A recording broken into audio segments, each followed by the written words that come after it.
In Word, yes. Like I said, when I first noticed how we were failing kids in the 21st century as far as what they see, and I started just bringing it up, I thought that would have an impact. And nobody was seeing what I saw, so it was really the data. I first checked to see if there already was data, and no one had ever researched gender in kids' media. So now, of course, I went to the Olympics in it, and we have the most research ever done on gender depictions.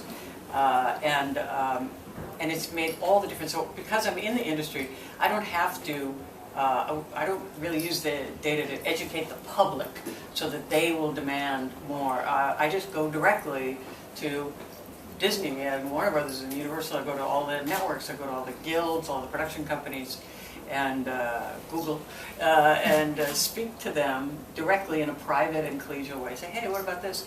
What do you think? And because the numbers are such news to everybody, I mean, they're literally stunned. It's something that they see as doable and as important. So, and we've done, surveys of people that have heard the research, and across the board they say this is absolutely something that we can do and that's important and that would even be easy. And I try to make it very easy for them with my tips on how to fix this problem. Like what? Quickly, which is before you cast it, make what I make a point of saying I'm not telling you to make more movies starring a female character. You do once in a while, that's great, cast me. I'm still wondering why I wasn't in Suffragette.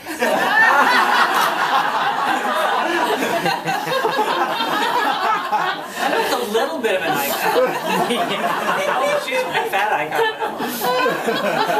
Anyway, but what I'm saying is make whatever you're going to make. Forget about putting a message in it or anything. It's entertainment. Just before you cast it, go through and change a bunch of first names to female names. And right there, now you probably have gender parity. You have female characters who are probably definitely unstereotyped because they were written for a man. Probably they're more interesting than they were when it was just the generic, male.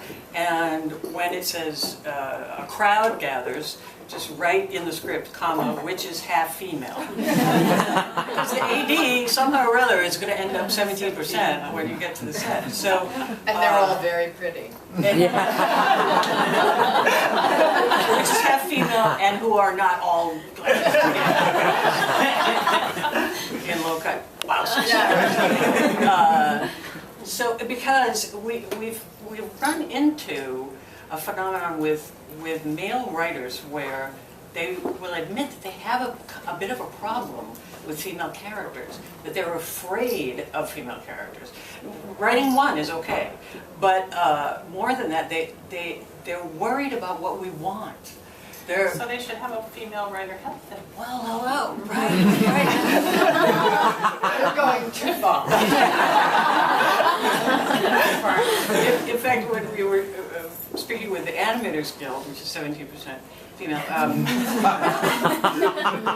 one of the guys raises his hand and says, I hear you, we all hear you, we'd love to add more female characters, but we can't because they're too boring. The characters you write are too boring, I don't know. So, but it turned out he meant he's too boring. That he said, well, we don't dare make them unattractive or fat or dumb or flawed because the feminists will just crack down on us. And I said, I have no idea we were that well organized. But why don't you make a lot of them and then make them as fucked up as you want? There's a limiting thing, and even sometimes when we talk about we need strong female characters, that's a little limiting too if you think that means strong and utterly humorless a lot of times because they're strong. We just need flawed, complex, interesting characters. Just like the world. Make their own messed up decisions, just like the world. So, Meryl,